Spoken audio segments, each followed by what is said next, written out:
Void Bastards is a roguelike first-person shooter inspired by games like BioShock and System Shock 2.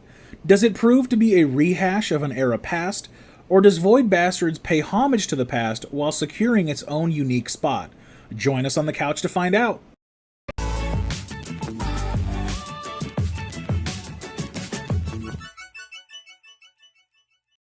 Void Bastards is a first-person shooter and roguelike set in a series of decrepit sci-fi space vessels with a charming comic book representation.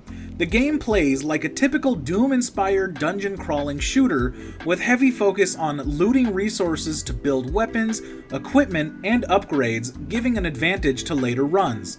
Each randomly generated and rehydrated prisoner has their own health bar, which stays consistent from the derelict space vessels to the star map, similar to the map in FTL Faster Than Light, which determines which space vessels, and therefore loot, are available to the player. Once a character loses their health, the run restarts at the Void Arc with a new character with new randomly assigned traits. These traits can be beneficial, such as sneaking an extra random gun on each ship, or detrimental, such as randomly coughing and alerting enemies to your presence, or neither, such as the character formally replacing generic enemy names with proper last names. There are opportunities on either the star map or specific types of space vessels to remove or replace undesirable traits with more favorable ones, but once that character dies, the new character's traits could be completely different. With dozens of traits, no two characters will be exactly the same, although once multiple upgrades have been unlocked, it gets easier to keep a good character alive, but this also compromises some of the roguelike experience. On the star map, the player can choose between multiple derelict space crafts, being able to preview what kind of loot to expect, what enemies will be present, the frequency of each enemy type, and any random quirks that spacecraft will have. These ship quirks can also be either advantageous, such as turrets automatically attacking enemies for you, or disadvantageous, such as having more smoke to obscure vision. Once a ship is selected, the player begins at the airlock, able to bring up a map to plan their route. Oxygen is a concern and the driving pressure behind continuously moving, since once this reaches zero, the player's health will begin to drop.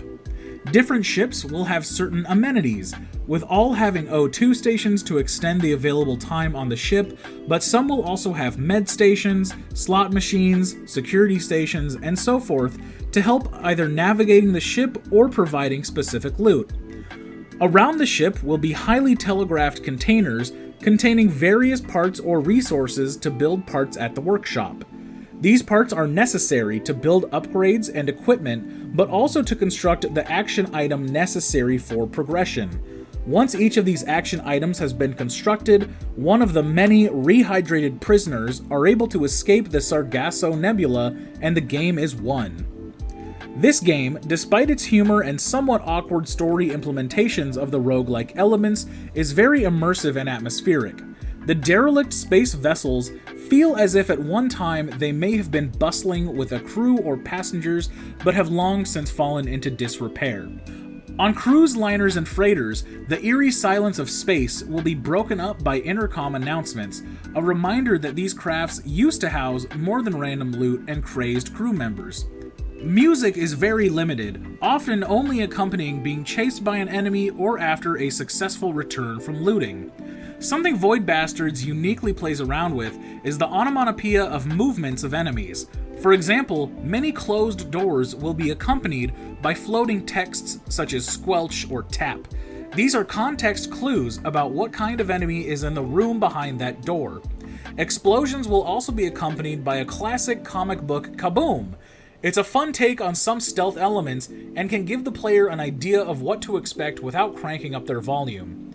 Certain enemies will even talk while left to their own devices, either commenting on the state of the ship or calling out to the player if their steps are heard. One character trait even adds random enemy voices, which can mislead the player about a lack of danger or create a false sense of security if the voices are written off as the character's paranoia.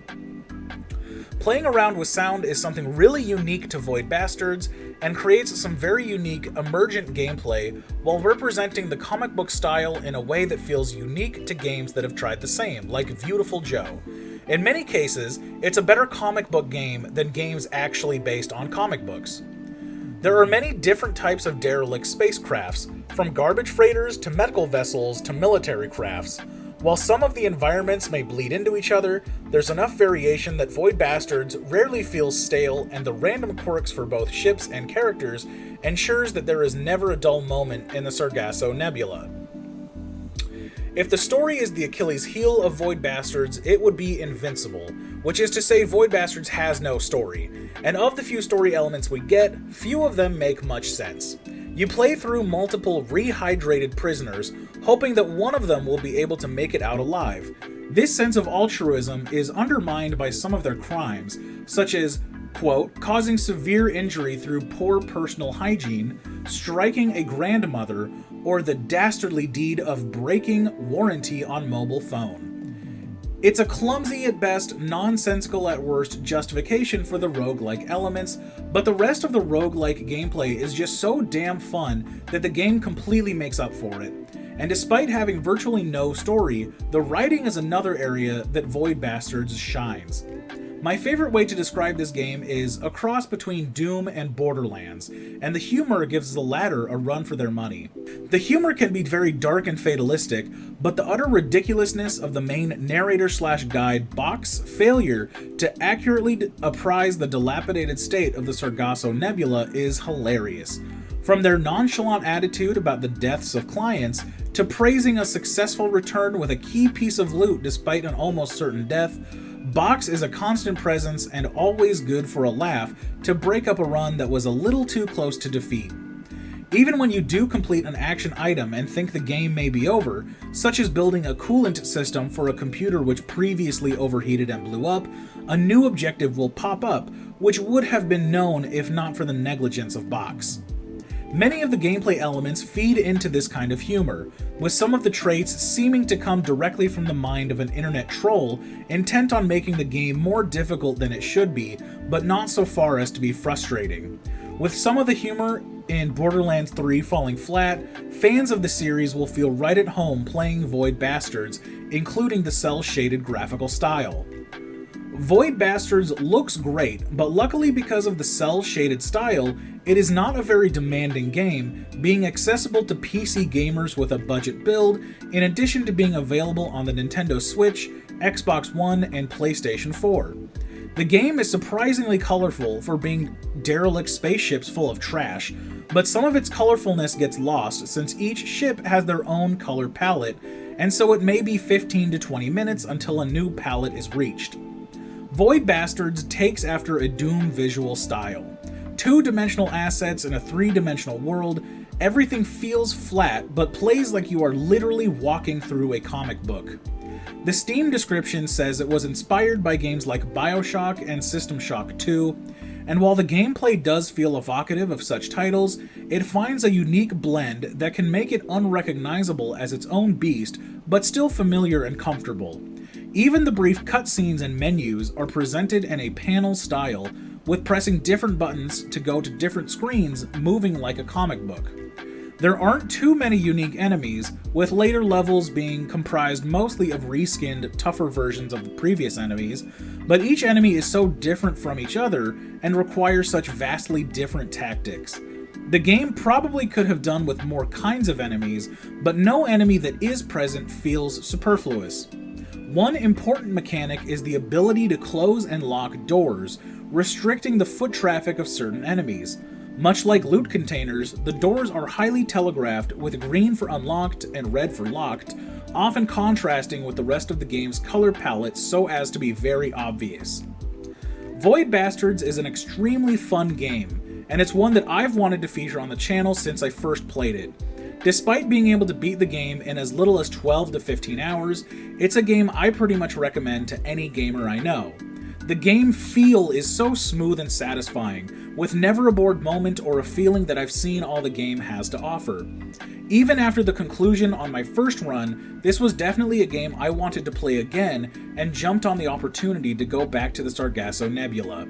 Despite any playthrough being relatively short, there are plenty of challenges within the game that keep each run refreshing, such as limiting the class of weapons you're allowed to use or preventing the player from previewing the dangers on each ship.